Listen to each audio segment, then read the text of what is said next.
என் பெயர் சீத்தல். கல்லூரி நாட்களில் தான் எனக்கு அஜித்துடன் முதல் சந்திப்பு நடந்தது. முதலில் நாங்கள் இருவரும் ஒருவருக்கொருவர் நண்பர்களாக மட்டுமே இருந்தோம்.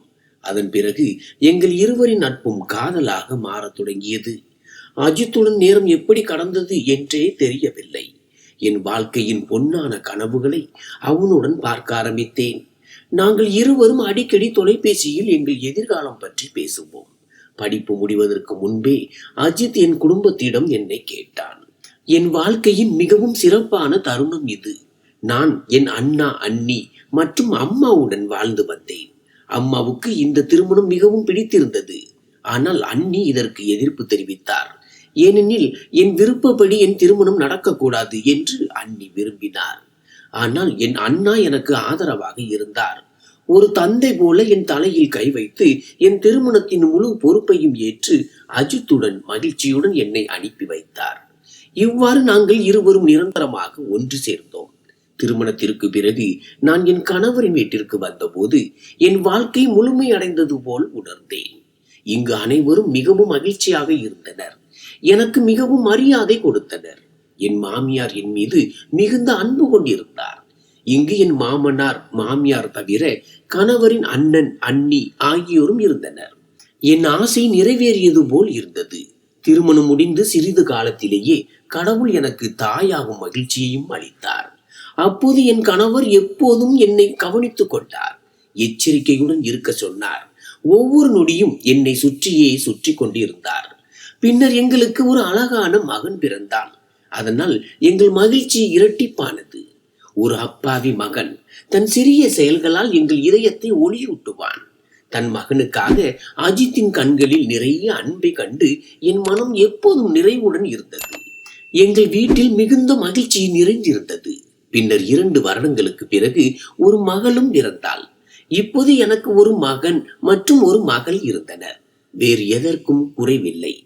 என் கணவரின் தொழில் நன்றாக நடக்க வேண்டும், எங்கள் 2 குழந்தைகளையும் நாங்கள் நன்றாக வளர்க்க வேண்டும் என்று நாங்கள் இருவரும் விரும்பினோம். கணவரின் கனவுகள் மிக பெரியவை. அவர் தன் குழந்தைகளுக்கு உலகின் அனைத்து மகிழ்ச்சியையும் கொடுக்க விரும்பினார். அவர்கள் எதற்கெல்லாம் தகுதியானவர்களோ அதையெல்லாம் கொடுக்க விரும்பினார். என் கணவர் கனடாவுக்கு புறப்பட்ட போது என் மனதில் அப்போது ஒருவித பதற்றம் மட்டுமே உள்ளது. பிறகு எல்லாம் சரியாகிவிடும், இந்த பதற்றமும் மறைந்துவிடும் என்று என் மனதை தேற்றிக் கொண்டேன். ஒவ்வொரு மாலையும் அவருடைய குரலை கேட்டு எல்லாம் சரியாகிவிடும் என்று எனக்கு நானே ஆறுதல் கூறிக்கொள்வேன். ஆனால் அவர் எப்போதும் பொறுமையாக இரு, பிறகு நாம் எப்போதும் ஒன்றாக இருப்போம் என்று கூறுவார்.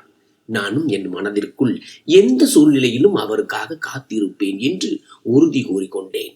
ஒரு காலத்தில் சிரிப்பு, கேலி மற்றும் அன்பின் குவியல்கள் இருந்த இந்த வீடு ஒரு நாள் பாழாகிவிடும் என்று நான் அறியவில்லை. என் 2 குழந்தைகளுடன் மகிழ்ச்சியுடன் என் கணவர் திரும்பி வருவதற்காக நான் காத்திருந்தேன். ஆனால் என் தலையெழுத்தில் வேறு ஏதோ எழுதப்பட்டிருந்தது. என் அழிவு தொடங்கிவிட்டது. அஜித் கனடா சென்ற பிறகு வாழ்க்கை மிகவும் மாறிவிட்டது. ஆரம்பத்தில் நாங்கள் தொலைபேசியில் நீண்ட நேரம் பேசுவோம். குழந்தைகளும் தங்கள் அப்பாவின் குரலை கேட்டு மகிழ்ச்சி அடைந்தார்கள். ஒவ்வொரு வாரமும் ஒவ்வொரு மாதமும் என் கணவர் எனக்கும் குழந்தைகளுக்கும் கொரியரில் பரிசுகளை அனுப்பி வைப்பார். என் கணவரின் பார்சல் வரும்போது குழந்தைகள் மிகவும் மகிழ்ச்சி அடைவார்கள். சில சமயங்களில் அவர்களுக்கு பொம்மைகள் இருக்கும், சில சமயங்களில் ஆடைகள் இருக்கும், சில சமயங்களில் எனக்காக மேக்கப் பொருட்கள் மற்றும் ஆடைகள் இருக்கும். சில சமயங்களில் சிறிய பரிசுகள் என் மனதிற்கு நிம்மதி அளிக்கும். அஜித், கவலைப்படாதே, இது ஒரு சிறு ஆரம்பம் மட்டுமே என்று கூறுவார். சீக்கிரமே உன்னையும் குழந்தைகளையும் என்னுடன் கனடாவுக்கு அழைத்து வருவேன். நான் இங்கேயே இருப்போம். இங்கேயே ஒரு சிறிய வீடு வாங்குவேன். நான் கனவுலகில் மிதக்க ஆரம்பித்தேன். ஒரு நாள் என் குழந்தைகள் என் கைகளால் சாப்பிட்டுக் கொண்டிருந்தார்கள். மதிய நேரம், அவர்களுக்கு தூங்கும் நேரம் வந்தது. அப்போது திடீரென்று என் மொபைலில் மணி அடித்தது. நான் தொலைபேசியை எடுத்தபோது அஜித் எனக்கு ஏதேனும் நல்ல செய்தி சொல்ல அழைக்கிறார் என்று என் இதயம் மகிழ்ச்சியுடன் துடித்தது. ஆனால் மறுமுனையில் ஒரு அந்நியர் பேசிக் கொண்டிருந்தார். அவர், நீங்கள் சீத்தல் பேசுகிறீர்களா, அஜித்தின் மனைவியா என்று கேட்டார். நான் குழப்பத்துடன் ஆம் என்று சொன்னேன்.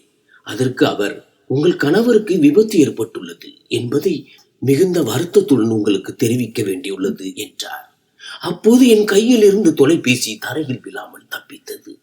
நான் நடுங்கும் கைகளால் மொபைலை பிடித்து, நீங்கள் என்ன சொல்கிறீர்கள்? என்ன விபத்து? என் கணவர் எங்கே என்று கேட்டேன். மறுமுனையில் அமைதி நிலவியது. பிறகு மென்மையான குரலில், நாங்கள் மன்னிப்பு கேட்டுக்கொள்கிறோம், உங்கள் கணவர் இறந்து விட்டார் என்றார். இந்த வார்த்தைகளை கேட்டவுடன் என் உலகம் ஒரு நிமிடத்திற்கு நின்றது போல் இருந்தது. என் சுற்றுப்புறத்தில் உள்ள அனைத்தும் எனக்கு சுழல்வது போல் தெரிந்தது. நான் சுவரின் துணையை பிடித்து நின்று கொண்டிருந்தேன். என் குழந்தைகள் விளையாடி கொண்டிருந்தார்கள், சிரித்துக் கொண்டிருந்தார்கள். நான் உள்ளுக்குள் உடைந்து கொண்டிருந்தேன். கத்தி கதறி அள வேண்டும் போல் இருந்தது. ஆனால் என் குரல் என் தொண்டைக்குள்ளே அடைத்து விட்டது. என் மாமியார் என் அறைக்குள் வந்தபோது அஜித் இல்லை என்று மட்டுமே என்னால் அவரிடம் சொல்ல முடிந்தது. பின்னர் நான் மயங்கி விழுந்தேன். பிறகு வீட்டில் ஒரு துக்கம் சூழ்ந்தது போல் இருந்தது. எனக்கு நினைவு வந்தபோது வீடு முழுவதும் துக்கத்தில் இருந்தது. அக்கம் பக்கத்து மக்கள் பலர் வீட்டில் இருந்தனர். குடும்ப உறுப்பினர்கள் வருத்தத்தில் அமர்ந்திருந்தனர். ஒருபுறம் என் மாமியாரும் அவர் அண்ணியும் அழுது கொண்டிருந்தனர். மறுபுறம் என் மாமனாரும் அவர் அண்ணனும் அமைதியாக அமர்ந்திருந்தனர். குழந்தைகள் அறியாதவர்கள், அவர்களுக்கு எதுவும் தெரியவில்லை. அவர்கள் ஆச்சரியத்துடன் இங்கும் அங்கும் சுற்றி கொண்டிருந்தார்கள். நான் சுய நினைவுக்கு வந்த பிறகு விம்மி விம்மி அழ ஆரம்பித்தேன். அக்கம் பக்கத்து பெண்கள் எனக்கு ஆறுதல் கூறினார்கள். ஆனால் யாரோடும் பேசுவதற்கு எனக்கு தெம்பு இல்லை. சில நாட்கள் இதே நிலையில் கழிந்தன. கிட்டத்தட்ட 5 நாட்களுக்கு பிறகு என் கணவரின் சடலம் இந்தியாவுக்கு வருகிறது என்ற செய்தி வந்தது. என்னை தேற்றிக் கொள்ள நான் மிகவும் முயற்சி செய்தேன். ஆனால் என் உள்ளே ஒருவித கலக்கம் இருந்தது. நான் வாசலில் நின்று காத்திருந்தேன். ஆம்புலன்ஸில் என் கணவரின் சடலம் கொண்டு வரப்பட்ட போது ஊர் மக்கள் அனைவரும் கூடினர். என் மாமனார் மற்றும் அண்ணன் சேர்ந்து என் கணவரின் சடலத்தை வீட்டிற்குள் கொண்டு வந்தனர். வீட்டில் உள்ள அனைவரும் என்னை தேற்றினார்கள். நான் முன்னேற ஆரம்பித்த போது அனைவரும் என்னை தடுத்து, மகளே, உன்னை தேற்றிக்கொள் என்று சொன்னார்கள். ஆனால் இப்போது யாருடைய ஆறுதலும் எனக்கு பிடிக்கவில்லை. என் கணவரின் சடலத்தின் பக்கம் என் கையை நீட்டினேன். சடலத்தின் மீதிருந்த துணி அகற்றப்பட்ட போது வந்த முகம் மிகவும் மோசமாக இருந்தது. சடலத்தின் முகம் முற்றிலும் சிதைந்து போயிருந்தது. இதை பார்த்தபோது என் கணவர் இந்த உலகத்தை விட்டு சென்று விட்டார் என்பதை என் மனதால் ஏற்றுக்கொள்ள முடியவில்லை. அஜித், நீ திரும்பி வருவாய் என்று என்னிடம் வாக்குறுதி அளித்தாயே என்று அழுது கொண்டிருந்தேன். என்னையும் உன்னுடன் அழைத்து செல்வாய் என்று சொன்னாயே. ஆனால் இப்போது நீ தனியாகவே இந்த உலகத்தை விட்டு சென்று விட்டாயே. என்னுடன் இப்படி நீ எப்படி செய்ய முடியும் என்று கேட்டேன். மக்கள் மிகவும் கஷ்டப்பட்டு என்னை அங்கிருந்து அப்புறப்படுத்தினார்கள். பிறகு அவருடைய இறுதி சடங்கிற்கான நேரம் வந்தது. என்னை தேற்றிக் கொள்ள நான் ஒரு கடைசி முயற்சி செய்தேன்.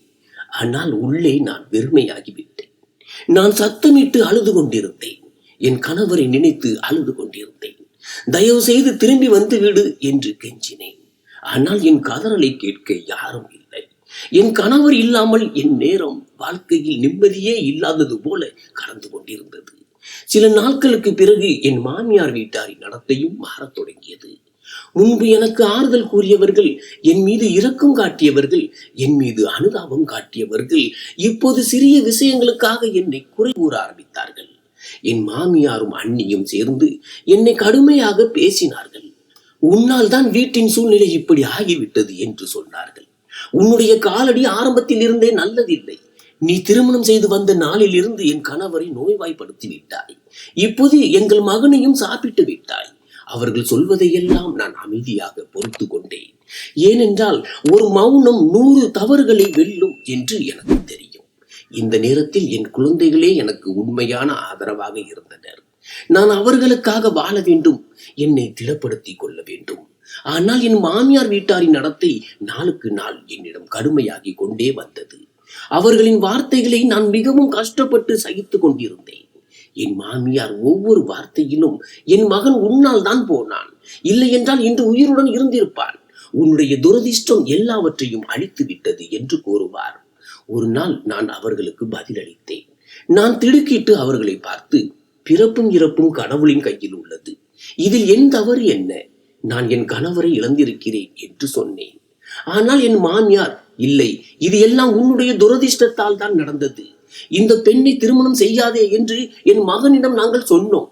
ஆனால் அவன் எங்கள் விருப்பத்திற்கு எதிராக சென்று உன்னை திருமணம் செய்து கொண்டான்.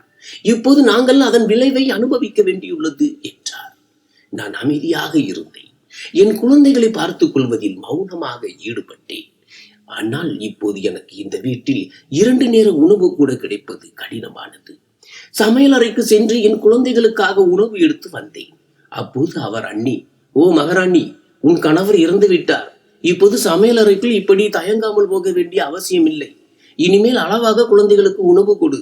இப்போது இந்த வீடு என் கணவரின் வருமானத்தில் மட்டுமே இயங்குகிறது என்றார். நான் அவர் அண்ணியிடம், அக்கா, ஒரு காலத்தில் என் கணவரும் இந்த வீட்டிற்கு நிறைய பணம் சம்பாதித்து தன் அம்மா அப்பாவிடம் கொடுத்து கொண்டிருந்தார். உங்களுக்கும் பரிசுகளை வாங்கி கொடுத்தார். நான் இந்த உணவை எனக்காக அல்ல, என் குழந்தைகளுக்காக எடுத்து செல்கிறேன்.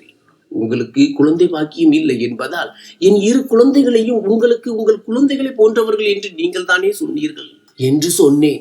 அதற்கு அவர், ஆம், ஆனால் இப்போது நிலைமை அப்படி இல்லை. இப்போது உன் குழந்தைகள் மீது எனக்கு எந்த விதமான அனுதாபமும் இல்லை என்றார். அவருடைய வார்த்தைகள் என் மனதை மிகவும் புண்படுத்தின. நான் அமைதியாக என் குழந்தைகளுக்கான உணவை எடுத்துக்கொண்டு அறைக்குள் சென்று விட்டேன். குழந்தைகளுக்கு உணவு ஊட்டிய பிறகு அவர்களை தூங்க வைக்க ஆரம்பித்தேன். அப்போது எனக்கு வெளியிலிருந்து சத்தம் கேட்க ஆரம்பித்தது. என் மாமியார் சத்தமாக கத்தி கொண்டிருந்தார். இது எல்லாம் சீத்தல் வந்ததால் தான் நடந்தது. இப்போது பெரிய மகனின் தொழிலும் நஷ்டத்தில் போய் கொண்டிருக்கிறது. முதலில் என் கணவருக்கு பக்கவாதம் வந்தது. பிறகு என் மகன் இறந்து விட்டான். இப்போது பெரிய மகனின் தொழிலும் நஷ்டமாகிவிட்டது என்று சொல்லிக் கொண்டிருந்தார். நான் அரைவாசலில் நின்று அவர்களின் எல்லா பேச்சையும் கேட்டுக்கொண்டிருந்தேன். உங்கள் மகனின் மரணத்திற்கு நான் பொறுப்பல்ல. நான் உங்கள் மகனை நேசித்தேன். அவர் சென்றதால் தான் இன்று நீங்கள் இவ்வளவு கடுமையான வார்த்தைகளை பேசுகிறீர்கள் என்று அவர்களிடம் சொல்ல வேண்டும் என்று என் மனம் துடித்தது. ஆனால் நான் அமைதியாக இருந்தேன். நான் என் குழந்தைகளை பார்த்தபோது என் மனம் தானாகவே பொறுமையாக இருக்க வேண்டிய கட்டாயத்திற்கு உள்ளானது. என் இருப்பு கூட இவர்களுக்கு பொறுக்கவில்லை என்று எனக்கு தெரியும். ஆனால் ஒரு நாள் என் மாமியார் எல்லையை மீறிவிட்டார். நான் துணி துவைத்துக் கொண்டிருந்த போது என் மாமியார் என்னிடம் வந்து, இங்கிருந்து எழுந்து போ, உன் துணிகளை எடுத்துக்கொண்டு இங்கிருந்து வெளியே போ, உன் குழந்தைகளையும் அழைத்து செல், உன்னை என்னால் இந்த வீட்டில் இனிமேலும் சகித்துக் கொள்ள முடியாது என்றார். நான், அத்தை, என்ன ஆயிற்று, நான் என்ன செய்தேன் என்று கேட்டேன். அதற்கு அவர், நீ செய்தது எங்களுக்கு சற்றும் சரியில்லை. நீ ஒரு துரதிர்ஷ்டசாலி என்று ஊர் மக்கள் அனைவரும் பேசுகிறார்கள். உன்னுடைய துரதிர்ஷ்டமான நிழல் எங்கள் வீட்டில் பட்டதிலிருந்துதான் எங்கள் வீட்டில் அழிவுகள் தொடங்கின. நீ வருவதற்கு முன்பு எங்கள் வீட்டில் எப்போதும் மகிழ்ச்சி நிறைந்திருந்தது. மகன் இறந்த பிறகுதான் வீட்டின் அழிவுக்கு நீயே காரணம் என்று தெரிந்தது என்றார். என் கண்களை மூடிக்கொண்டேன். வார்த்தைகள் என் உதடுகளை விட்டு வெளியே வர முடியாமல் தவித்தன. நான் என் குழந்தைகளை பார்த்தேன். நான் அழுது கொண்டிருந்தேன். அவர்கள் என் அருகே வந்து என்னை கட்டி கொண்டார்கள். என் மகன், அம்மா, இப்போது நாம் எங்கே போவோம்? பாட்டி நம்மை வீட்டை விட்டு வெளியேற்றுகிறாரே என்று கேட்டான். என் மாமியார், எங்காவது போ, ஆனால் என் வீட்டில் இருக்காதே என்றார். என் மனதை நான் திடப்படுத்தி கொண்டு என் மகனிடம், மகனே, நீ கவலைப்படாதே, கடவுள் நம்மை எங்கு அழைத்து செல்கிறாரோ அங்கு நாம் போவோம், ஆனால் இங்கு இனிமேல் இருக்க மாட்டோம் என்று சொன்னேன். என் மாமியார் மீண்டும், போ, உன் சாமான்களை எடுத்துக்கொண்டு வீட்டை விட்டு வெளியேறு, உன்னை இந்த வீட்டில் இத்தனை நாள் இருக்க அனுமதித்தது போதும், இனிமேலும் முடியாது என்றார். நான் இன்னொரு முறை அவர் முன் கைகளை கூப்பி, அத்தை, நான் எங்கே போவேன்? எனக்கு சிறிய குழந்தைகள் இருக்கிறார்கள். இந்த குழந்தைகள் உங்கள் மகனின் குழந்தைகள். நீங்கள் இவர்களை அனாதைகளாக ஆக்குகிறீர்கள் என்று சொன்னேன். ஆனால் அவர் மனதில் இரக்கத்திற்கு கொஞ்சமும் இடமில்லை. அவர், நீ போகிறாயா அல்லது தள்ளி வெளியேற்றட்டுமா என்று கேட்டார். இது ஏன் நடக்கிறது என்று எனக்கு தெரியும். அவர் அண்ணனின் தொழில் நஷ்டத்தில் இல்லை.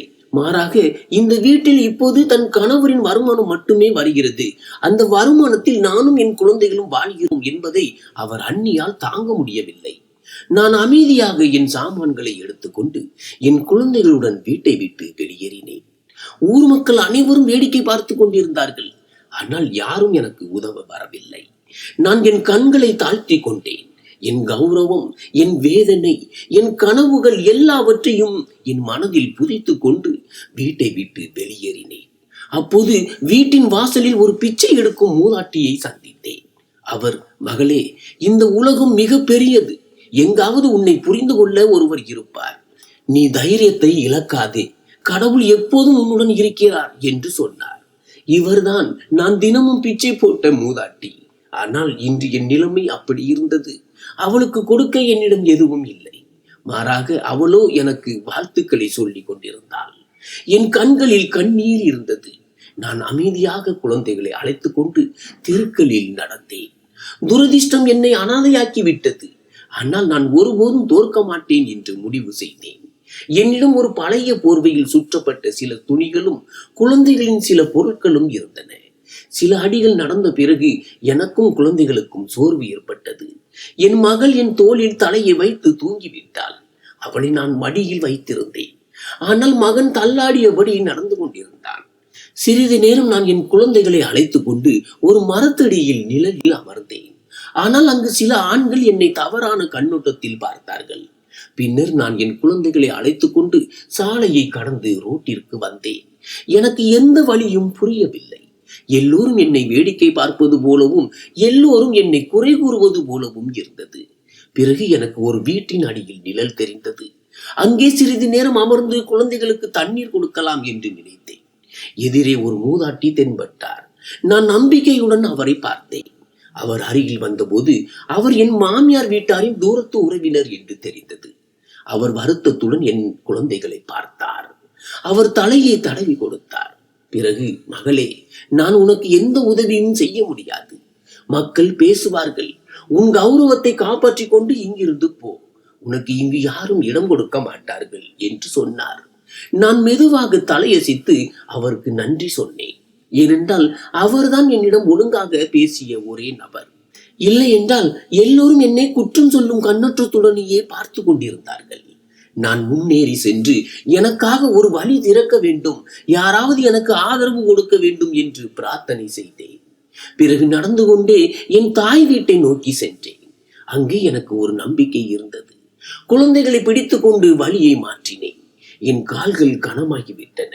ஆனால் அண்ணா அண்ணி எனக்கு ஆதரவு கொடுப்பார்கள் என்று என் மனதில் ஒரு சிறிய நம்பிக்கை மிச்சம் இருந்தது. நான் அண்ணாவின் வீட்டின் முன் வந்து சேர்ந்த போது எனக்கு மூச்சு வாங்கியது. அண்ணாவின் வீடு இன்னும் அப்படியே இருந்தது. உயரமான வீடு, பெரிய வாசல். நான் அங்கே சென்று செக்யூரிட்டி கார்டிடம் எனக்காக வாசலை திறக்கும்படி சொன்னேன். ஆனால் அவர் வாசலை திறக்கவில்லை. உங்களுக்கு உள்ளே வர அனுமதி இல்லை, முதலில் முதலாளியிடம் அனுமதி பெற வேண்டும் என்று சொன்னார். நான் சென்று சொல்லுங்கள், சீத்தல் வந்திருக்கிறார் என்று சொன்னேன். செக்யூரிட்டி கார்டு, இல்லை, உங்களை உள்ளே வர அனுமதிக்க கூடாது என்று முதலாளி அம்மா சொன்னது எனக்கு நினைவிருக்கிறது.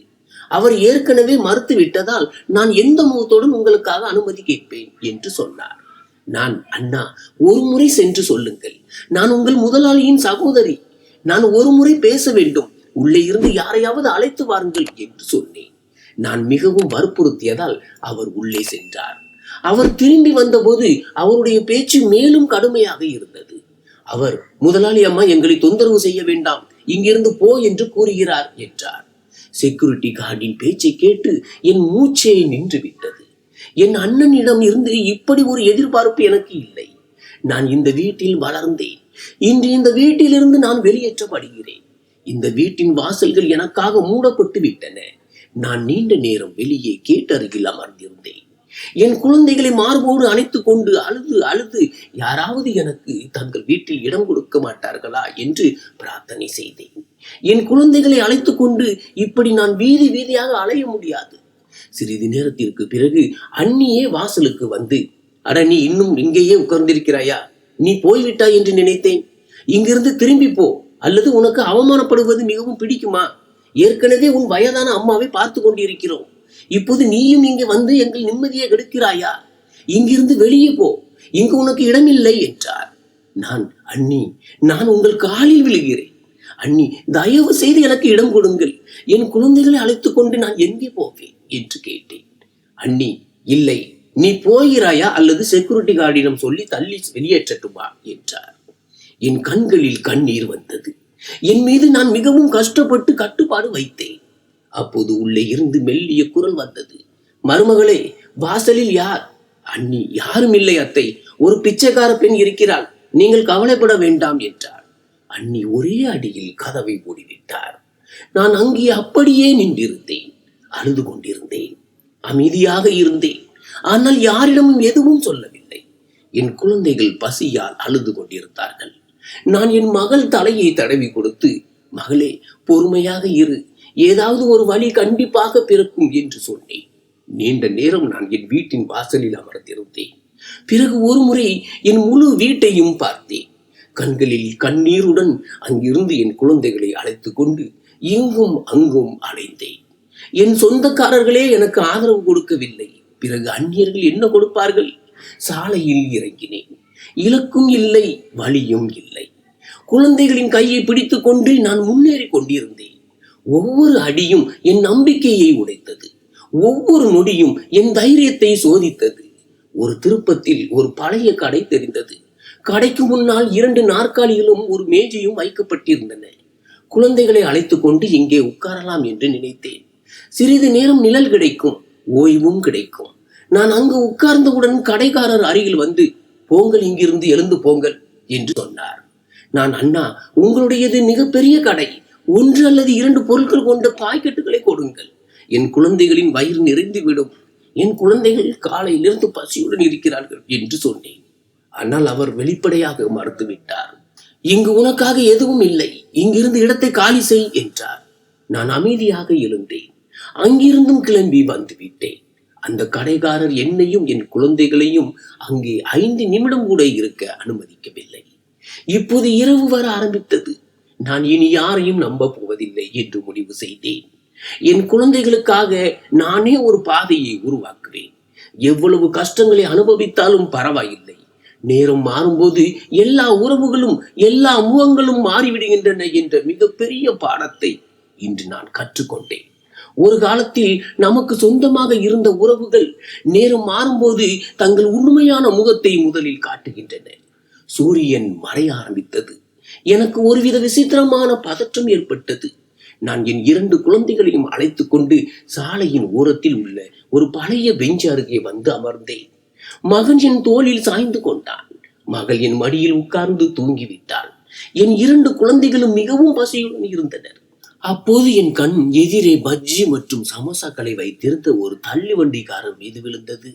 அந்த வாசனையால் என் குழந்தைகளின் கண் விழித்தது. அவர்களுடைய பசி இன்னும் அதிகமாகியது. மகள் என் துப்பட்டாவை இழுத்து, அம்மா, சாப்பாடு வாங்கி கொடுங்கள், மிகவும் பசிக்கிறது என்று சொன்னாள். நான் குனிந்த கண்களுடன் அவளை பார்த்தேன். அவள் கண்களில் ஒரு நம்பிக்கை இருந்தது. அது என் இதயத்தில் குத்தி கொண்டிருந்தது. என்னிடம் கொஞ்சம் பணம் இருந்தது. சுமார் 50 ரூபாய் இருந்தது. நான் அந்த தள்ளுவண்டிக்காரரிடம் சென்றேன். அவர் எனக்கு 30 ரூபாய்க்கு 3 சமோசாவையும் 20 ரூபாய்க்கு பச்சைகளையும் கொடுத்தார். அதை பார்த்து நான் மிகவும் மகிழ்ச்சி அடைந்தேன். ஏனென்றால் இது என் குழந்தைகளின் வயிற்றை நிரப்ப முடியும். நான் அவற்றை கொண்டு வந்து பெஞ்சில் வைத்தவுடன் என் குழந்தைகள் எத்தனை காலமாக பசியுடன் இருந்தார்களோ என்பது போல விம்மி விம்மி சாப்பிட்டார்கள். நான் 1 அல்லது 2 பஜ்ஜிகளை மட்டுமே சாப்பிட்டேன். குழந்தைகளிடம், இது எல்லாம் உங்களுக்காகத்தான், நீங்கள் வயிறு நிறைய சாப்பிடுங்கள் என்று சொன்னேன். இப்போது நான் அவர்களுக்கு உணவளித்து விட்டேன். ஆனால் இனி எப்படி, எந்த விதத்தில் அவர்களின் வயிற்றை நிரப்புவேன் என்று எனக்கு தெரியாது. குழந்தைகளின் முகத்தில் சிரிப்பை கண்டு என் மனதிற்கு ஆறுதல் கிடைத்தது. இரவு ஆழமாக தொடங்கியது. கடைகளும் மூட ஆரம்பித்தன. மக்கள் தங்கள் வீடுகளுக்கு போய் கொண்டிருந்தார்கள். நாங்கள் அதே பெஞ்சில் உட்கார்ந்திருந்தோம். சிறிது நேரத்திற்கு பிறகு ஒரு போலீஸ் கார் வந்து நின்றது. ஒரு போலீஸ் இறங்கி எங்கள் அருகில் வந்து கடுமையான வார்த்தைகளில், மேடம், இங்கிருந்து எழுங்கள், இங்கு உட்கார அனுமதி இல்லை, இங்கிருந்து போங்கள் என்று சொன்னார். நான், சார், இரவு தங்க இங்கே உட்கார அனுமதியுங்கள், காலை நாங்கள் இங்கிருந்து போய்விடுகிறோம் என்று கெஞ்சினேன். ஆனால் அவர், இல்லை, இப்படி எல்லோரும் தங்க இங்கே அனுமதித்தால் சாலை நிரம்பிவிடும், இங்கிருந்து போங்கள் என்றார். இப்போது எனக்கு வேறு வழி இல்லை. நான் என் மகனை தூக்கினேன். சின்ன மகளை மடியில் எடுத்தேன். பிறகு சாலையில் நடக்க ஆரம்பித்தேன். சாலை ஆள் நடமாட்டம் இல்லாமல் இருந்தது. எனக்கு ஒவ்வொரு அடியும் கனமாகி கொண்டிருந்தது. பிறகு தூரத்தில் எனக்கு ஒரு மூலையில் சில தொழிலாளர்கள் உட்கார்ந்திருப்பது தெரிந்தது. அங்கே சிறிது நேரம் ஓய்வு கிடைக்கலாம் என்று நினைத்தேன். அங்கே சென்று ஒரு மூலையில் என் குழந்தைகளை அழைத்துக் கொண்டு அமர்ந்தேன். தொழிலாளர்கள் என்னை ஒரு முறை பார்த்தார்கள். பிறகு தங்கள் பேச்சில் மும்முரமானார்கள். ஒரு வயதானவர் இறக்கப்பட்டு ஒரு பழைய பாயை எங்கள் பக்கம் எறிந்து, இந்தாங்கம்மா, உங்கள் குழந்தைகளை இதில் படுக்க வையுங்கள், தரை குளிராக இருக்கிறது என்று சொன்னார். நான் அவருக்கு நன்றி சொல்லி பாயை விரித்து குழந்தைகளை தூங்க வைத்தேன். சிறிது நேரம் கழித்து ஒரு பெண் தன் மகனுடன் அங்கே வந்தாள். அவளது உடைகளும் கிழிந்திருந்தன. ஆனால் கண்களில் ஒரு வித்தியாசமான பிரகாசம் இருந்தது. அவள் என் அருகில் உட்கார்ந்து, புதியவளா என்று கேட்டாள். நான் தலையசைத்தேன். அவள், இதேதான் எங்களுடைய உலகம். நானும் உங்களைப் போல அனாதை. சாலையில் எங்கு இடம் கிடைத்தாலும் அங்கேயே படுத்து தூங்குவேன் என்று சொன்னாள். அந்த பெண் தன் பையில் இருந்து 2 காய்ந்த பண்களையும் ஒரு வெள்ளை பையில் காய்கறிகளையும் எடுத்து என் பக்கம் நீட்டி, எடுத்துக்கொள், பசியாக இருக்கும், நான் யாசித்து வந்தேன் என்று சொன்னாள். நான் மறுக்க விரும்பினேன். ஆனால் அவள் கட்டாயப்படுத்தி உணவை என் அருகில் வைத்தாள். நான் அவளுக்கு நன்றி சொன்னேன். மேலும் அவள் நிலையும் என்னை போலவே இருக்கிறது. அதனால் தான் அவள் எனக்கு உதவுகிறாள். ஏனென்றால் என் வலியை அவளால் உணர முடிகிறது என்று என் மனதில் நினைத்தேன். பசியும் கௌரவமும் ஒரு மனிதனை எப்படி நசுக்குகிறது என்பதை இன்றுதான் முதன்முறையாக தெரிந்து கொண்டேன். எனக்கு தூக்கம் வரவில்லை. நான் அப்படியே உட்கார்ந்திருந்தேன். அப்போது நாய்கள் வந்து குலைக்க ஆரம்பித்தன. குழந்தைகள் விழித்து கொண்டார்கள். பயந்து என்னை கட்டி கொண்டார்கள். நான் கைகளால் நாய்களை துரத்தினேன். ஒருவன், சகோதரி, சாலையில் இரவு கழிப்பவர்களின் முதல் எதிரி இந்த விலங்குகள் தான், ஜாக்கிரதையாக இரு என்று சொன்னான். விடிந்து விட்டது. எல்லாம் அப்படியே தான் இருந்தது. இப்போது பிச்சை எடுக்கவும் நான் வெட்கப்பட மாட்டேன் என்று முடிவு செய்தேன். என் குழந்தைகளுக்காக நான் பிச்சை எடுக்க வேண்டியிருந்தால் அதையும் செய்வேன். நான் ஒவ்வொரு கதவையும் தட்டுவேன். ஒவ்வொரு அவமானத்தையும் தாங்கிக் கொள்வேன். ஆனால் அவர்களை பசியோடு தூங்க விட மாட்டேன். நான் குழந்தைகளை தயார் செய்தேன்.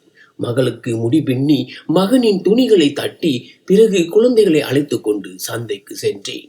இங்கு இவ்வளவு பேர் இருக்கிறார்கள். யாராவது என் நிலைமையை கண்டு இரக்கம் காட்டுவார்கள் என்று நினைத்தேன். நான் சந்தையின் ஓரத்தில் நின்று கொண்டிருந்தேன். குழந்தைகளை அங்கேயே உட்கார வைத்து விட்டு தயக்கத்துடன் சந்தையில் நடக்க ஆரம்பித்தேன். யாரும் திரும்பி பார்க்க கூட இல்லை. சிலர் வெறுங்கையுடன் திருப்பி அனுப்பினார்கள். சிலர் 2 அல்லது 5 ரூபாய் நாணயங்களை கொடுத்தார்கள். ஒரு பெண், நல்ல இளம்பெண்ணாக இருக்கிறாள், பிச்சை கேட்கிறாள் பார், எங்காவது வேலை தேட முடியாதா?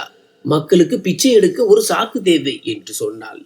அவள் சொன்னதை கேட்டு நான் அமைதியாக இருந்தேன். ஏனென்றால் என் மனம் இப்போது திடமாகிவிட்டது. பகல் முடிந்தது. சேர்ந்த பணத்தில் 2 வேளை உணவுக்கான ஏற்பாடு செய்தேன். குழந்தைகளும் வயிறு நிறைய சாப்பிட்டு விட்டு சிரித்தபடி என்னை பார்த்தார்கள்.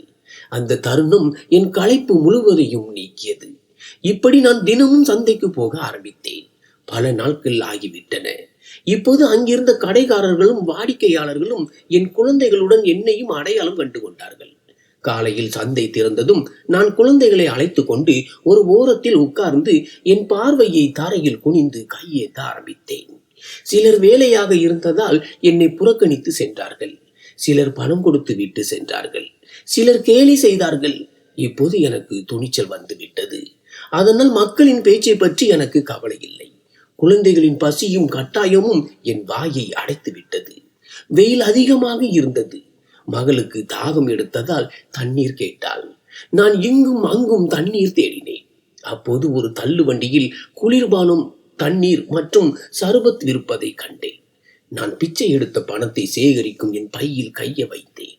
அதில் சிறிது பணம் மிச்சம் இருந்தது. தயக்கத்துடன் ஒரு தண்ணீர் பாட்டிலை வாங்கினேன். என் 2 குழந்தைகளும் தண்ணீரை பல நாட்களாக தாகத்துடன் இருந்தது போல் குடித்தார்கள். சந்தையில் ஒரு இடத்தில் ஒரு சிறிய உணவகம் இருந்தது. சில சமயங்களில் அங்கிருந்த வேலையாட்கள் மீதம் இருந்த உணவை எனக்கு கொடுப்பார்கள். நான் மனதிற்குள் அவர்களுக்கு நன்றி சொன்னேன்.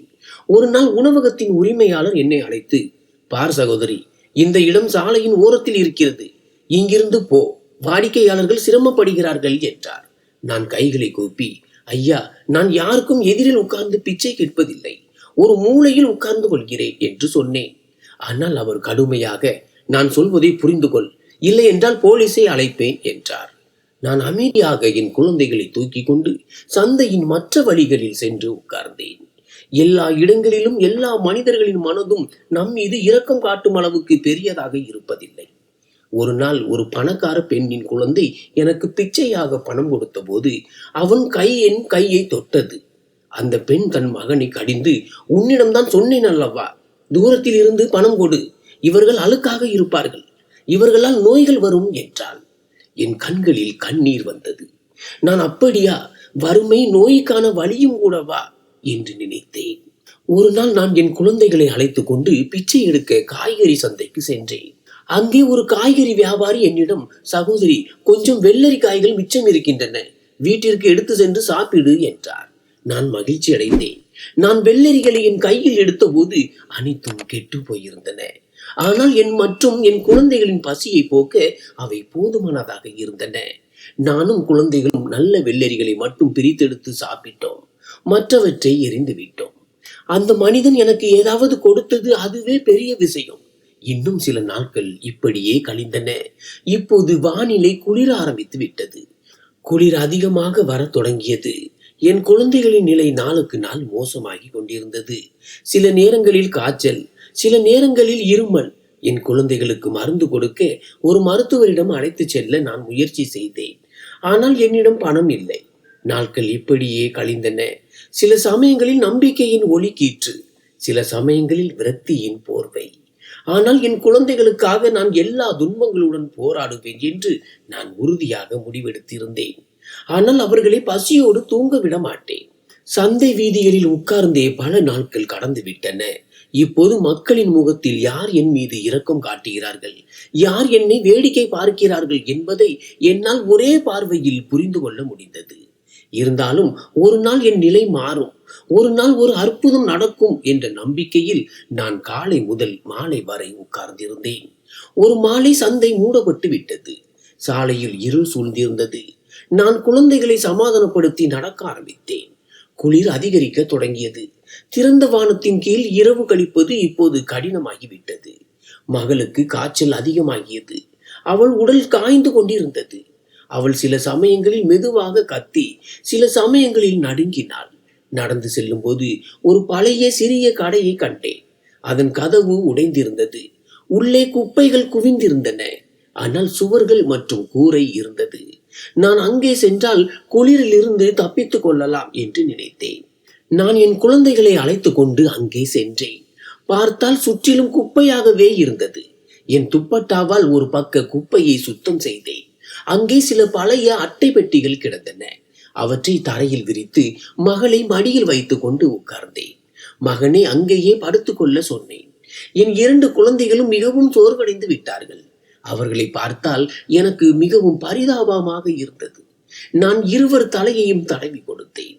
குளிரில் இருந்து தப்பிக்க என் கிழிந்த துப்பட்டாவை குழந்தைகள் மீது போர்த்தினேன். விழித்திருந்தே இரவு முழுவதும் கழிந்தது. மகளின் காய்ச்சல் குறையவே இல்லை. மருந்தோ மருத்துவரோ இல்லை. பல முறை மகளை ஒரு மருத்துவமனைக்கு அருகில் அழைத்து சென்று உட்காரலாமா என்று யோசித்தேன். ஆனால் பணம் இல்லாமல் அங்கிருந்தும் என்னை விரட்டி விடுவார்கள். எனக்கு தெரியும். சூரியன் உதித்த உடனேயே மகன் அழ ஆரம்பித்தான். அம்மா, பசிக்கிறது. நான் என் காலியான பையை பார்த்தேன்.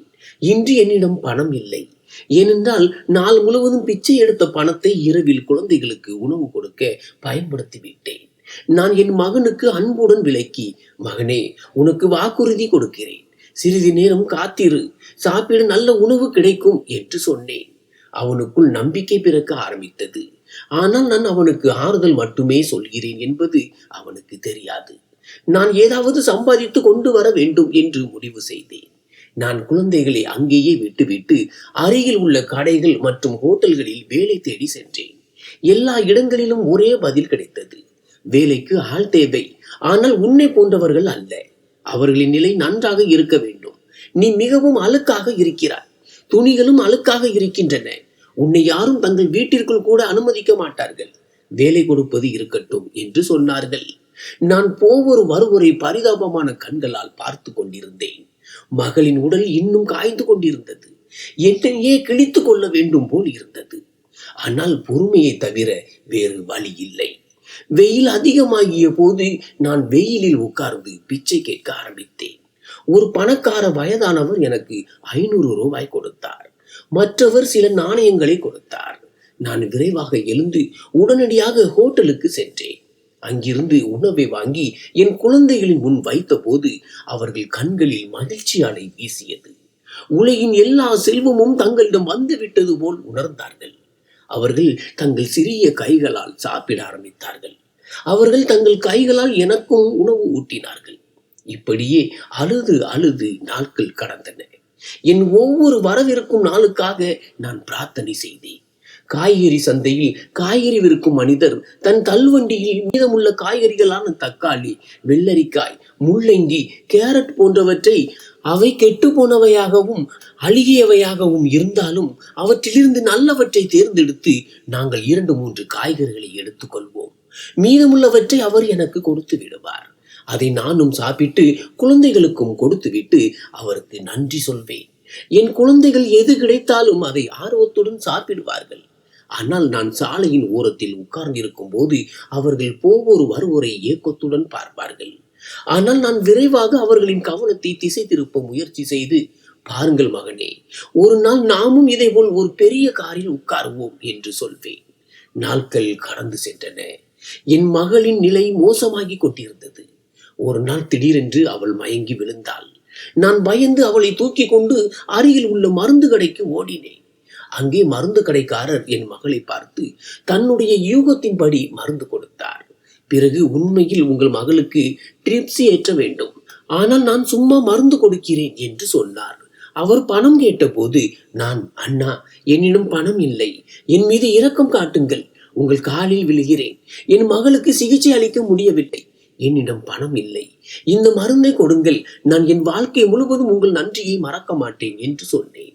அவர், சரி சகோதரி, எடுத்து செல்லுங்கள் என்று சொன்னார். அந்த மருந்தை பெற்றுக்கொண்டு நான் உடனடியாக என் மகளிடம் சென்றேன். தொட்டியில் இருந்து தண்ணீரை பாட்டிலில் நிரப்பி எப்படியோ என் மகளுக்கு மருந்து கொடுத்தேன். அடுத்த நாள் காலையில் என் மகள் தூங்கி எழுந்தபோது அவளுடைய உடல்நிலை நன்றாக இருந்தது. ஆனால் அவள் மிகவும் பலவீனமாகிவிட்டாள். இனி குழந்தைகளை சாலைகளில் இழுத்துச் செல்ல மாட்டேன் என்று நான் முடிவு செய்தேன். ஆனால் வேறு எங்கும் செல்ல எனக்கு வழி இல்லை. என்னிடம் கொஞ்சம் பணம் சேர்ந்து விட்டது. நான் குழந்தைகளிடம் அதிக சத்தம் போடாதீர்கள், யாரும் நம்மை திட்ட வேண்டாம் என்று மீண்டும் மீண்டும் சொல்லிக் கொண்டிருந்தேன். ஏனென்றால் நான் ஒரு சின்ன கடைக்கு முன்னால் உட்கார்ந்திருந்தேன். இது ஒரு புதிய கடை வியாபாரி. அதனால் அவர் என்னிடம் எதுவும் சொல்லவில்லை. ஆனால் சில நாட்களுக்கு பிறகு இவரும் என்னை தன் கடைக்கு முன்னால் இருந்து அகற்றி விடுவார் என்று எனக்கு தெரியும். ஒரு நாள் கடையின் முன் ஒரு பெரிய கார் வந்து நின்றது. கதவு திறந்தது. ஒருவர் வெளியே வந்தார். நான் அவரை உன்னிப்பாக பார்த்தபோது என் உணர்வுகள் பறந்தன.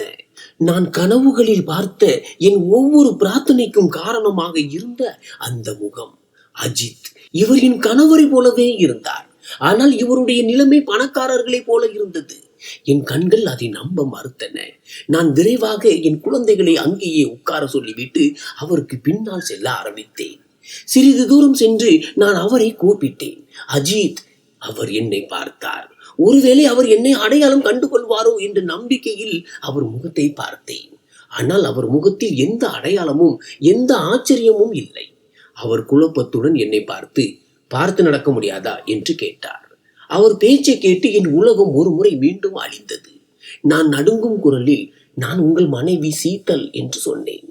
அவர் ஆச்சரியத்துடன் என்னை பார்த்து, என்ன உளறுகிறாய்? நான் அஜித் இல்லை, என் பெயர் விஜய் என்றார். நான் அவர் கண்களை உற்று பார்க்க முயன்றேன். அங்கே எங்காவது உண்மை மறைந்திருக்கிறதா என்று. நான் அவருக்கு சைகை செய்து, அதோ பாருங்கள், தரையில் உங்கள் குழந்தைகள் உட்கார்ந்து இருக்கிறார்கள் என்று சொன்னேன். அவர் காரை நோக்கி அடி எடுத்து வைத்து, இங்கிருந்து போ, நாடகம் போட வேண்டிய அவசியம் இல்லை என்றார்.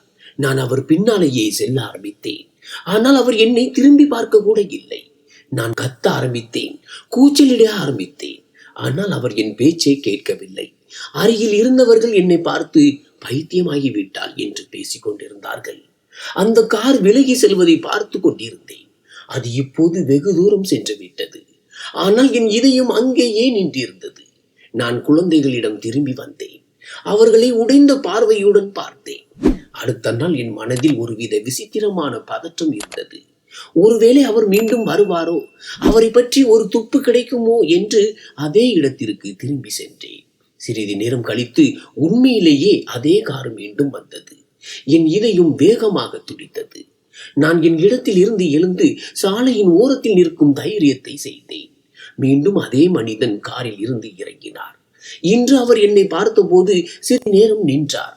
நான் சரியான வாய்ப்பை பார்த்து வேகமாக அவர் அருகில் சென்று, அஜித், தயவு செய்து என் பேச்சை கேளுங்கள் என்று சொன்னேன்.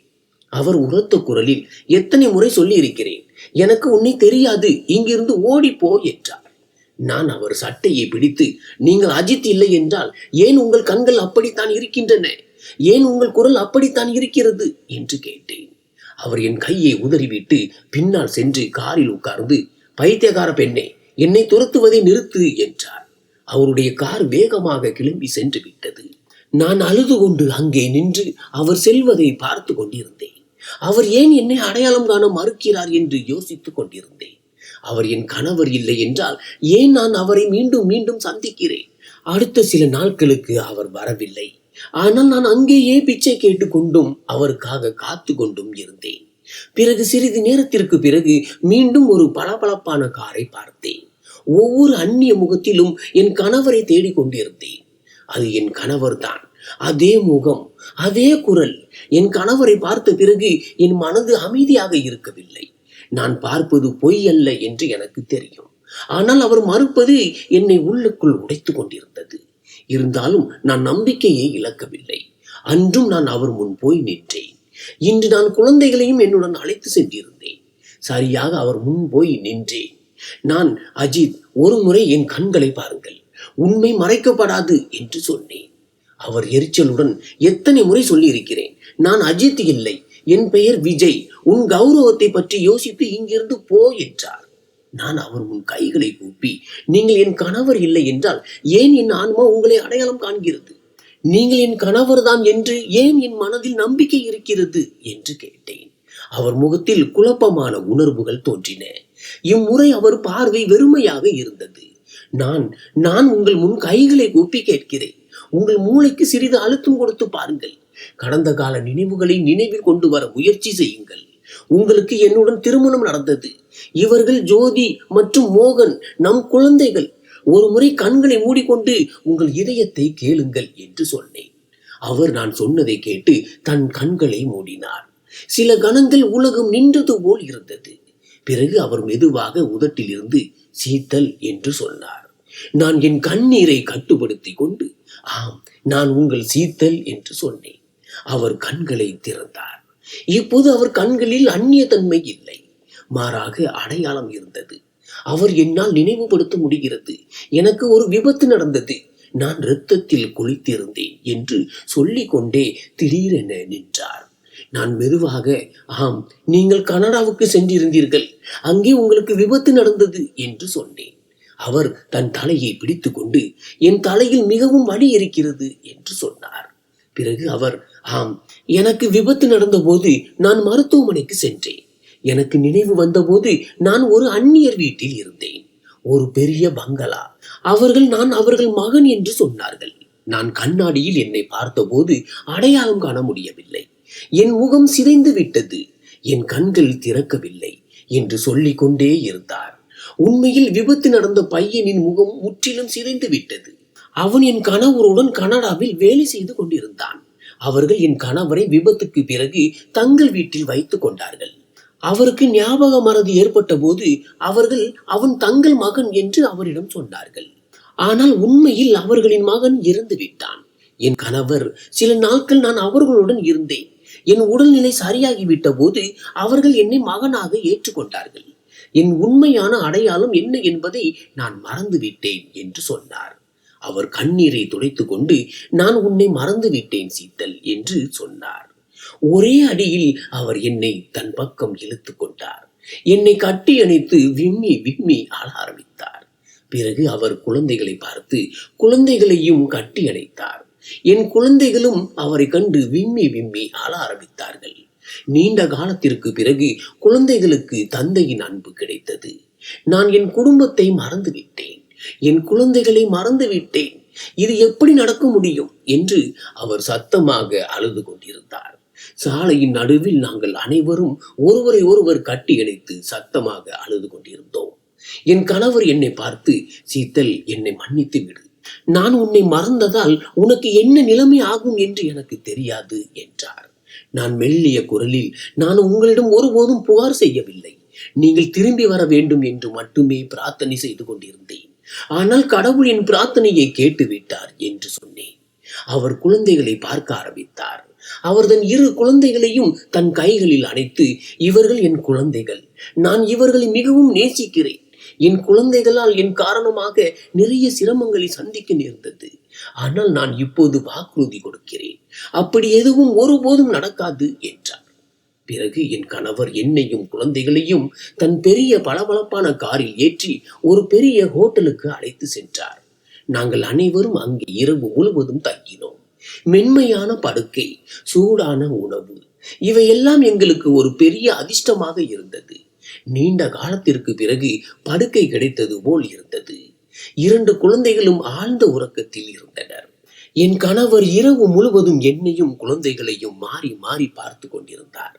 அவர், சீத்தல், நீ இவ்வளவு சிரமங்களை சந்திக்க நேர்ந்ததற்கு நான் மிகவும் வெட்கப்படுகிறேன். ஆனால் உனக்கு இது எப்படி நடந்தது? நீ ஏன் வீட்டை விட்டு வெளியேறி சாலைக்கு வந்தாய் என்று கேட்டார். பிறகு நான் அழுது கொண்டே என் கணவரிடம் ஒவ்வொரு உண்மையை பற்றியும் சொன்னேன். என்னையும் என் குழந்தைகளையும் திட்டி அனுப்பிய ஒவ்வொரு மனிதரின் உண்மையை பற்றியும் சொன்னேன். மக்களின் உண்மையை கேட்டு என் கணவருக்கு மிகவும் கோபம் வந்தது.